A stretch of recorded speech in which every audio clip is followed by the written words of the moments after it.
natin sasariwain. Muli natin bibigyan ng pansin 88154 Jack Liner, mga kaibigan. Lucena Alabang, passenger check. Yan po, passenger check po tayo. Alam natin ha. Yun, Lucena Alabang. Ang ruta po ay Lucena Alabang. Paska. Trabaho ha. Hindi, nagbablog pa. Yung ating binablog po natin ay biyaheng Lucena Alabang. Last time nang sumakay ako dito sa Jack, alam naman natin nung kasagsagan ng birthday ko. Alam na. Eh ngayon po, alam naman natin, kamamatay lang ng nanay ko. Yan, ang nanay ko ay Zenaida Lopez Peña. Alam naman natin yan. At syempre, paalalahanan ko sa inyo, awareness po ito dahil po yung sa susunod na lang natin ipaliwanag yung blood dyscrasia or yung meaning po ng severe anemia. Sa mga kabataan po dyan, huwag kayong masyadong magpupuyat. Lalo na sa mga nag-aaral, pino-force na magsipag mag-aral. Kung magsipag naman kayo mag-aral, tama lang. Pero yung wag naman sobra, in studies, wag naman sobra.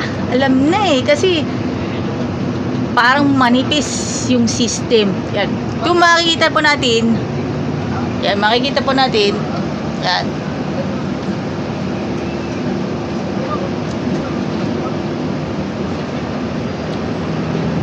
Mga kaibigan pag-pray po natin yung lahat ng mga empleyado po ng Jack Liner Group, also as well LLI Bus Company and Jam Liner, mga kaibigan. Ito po mga kaibigan, yan 88152 ang kanilang driver, Coach Indio look alike Mr. Rapal and Lambert Abdua Jr. 88152 yung sinakyan ko nung time ng Easy Brand event. Yan, tama kayo, Easy Brand. Sa bagay, Easy Brand naman yun. Alam naman natin, on the way po ako sa pagbabalik, ang pagtatawag ng pasero. Siyempre, sa Petron Makiling, siyempre, 1 week na akong absent dahil pumanaw na ang nanay ko.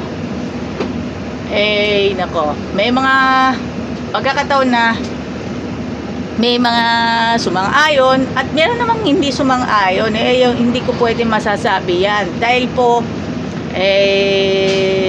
ako ay nagsisipag din ako through my vlog. Sa mga vloggers po, upcoming vloggers po natin, kailangan magsipag kayo pero wag kayong magpuyat. Grabe. Ay, grabe naman yon. Kasi saka na lang natin paliwanag yun, yung mga sakit kung saan pumanaw yung mama ko, yung blood dyscrasia, yung severe anemia, hypovolemic shock.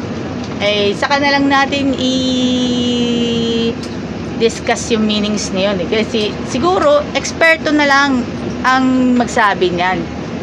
Hindi naman tayo ganun. Eksperto lang naman ang makakaalam, di ba? Kaya awareness lang po yun Siyempre, bilang pagpugay kay mama, at siyempre, bigyan natin ng halaga. It's the Jack Liner Bus 88154 Lucena Alabang, mga kaibigan.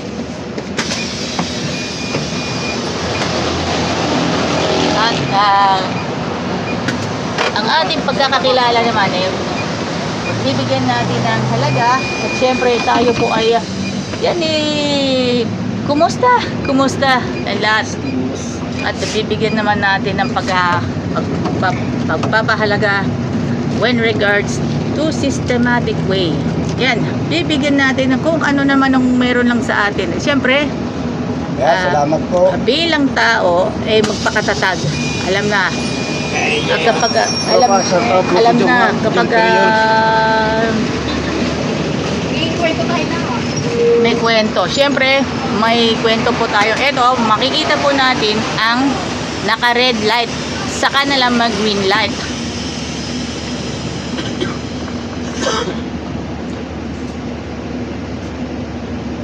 Yun, it's so easy. Easy na naman tayo dyan, no?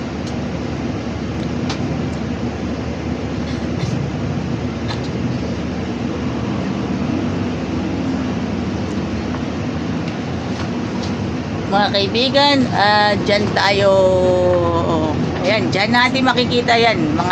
Ang Maharlika Highway, binabagtas po natin ang Maharlika Highway, mga kaibigan. Yan.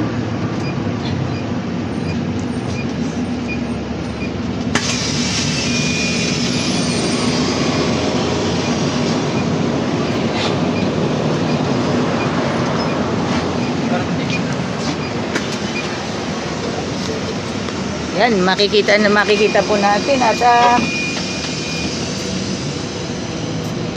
yung ating vlog po natin, titignan na natin yan. Eto, mas magandang tignan kung meron tayong bagong eto, padalawang beses po natin yan kay 88154. Yan, at syempre sa season 2, eto, intense talaga ang labanan pagdating sa mga ruta. Sino ang naghahabol, sino ang mas liyamado, alam na this. Hindi natin alam kung sino lang yung magiging champion yan. Pero ano lang, sport lang to tayo. Thank you very much for joining Joyan Mantilla for #Alagang Jack All Access at tampok natin ang Jackliner Bus 88154 Lucena, Alabang. Thank you very much sa ating lahat. Pagpalain po tayo ng buong may kapal. God bless. From this to this. Eto na ang partner ng kasama na natin sa hanap buhay at sa habang buhay na panahon. This is Country Veggie Foods. Tara, let's kain na sa Veggie Yum, located at 240 Maharlika Highway, Barangay San Rafael, San Pablo City, Laguna, malapit sa SM City, San Pablo. Alagang Jack is getting ready for Harvest 2025.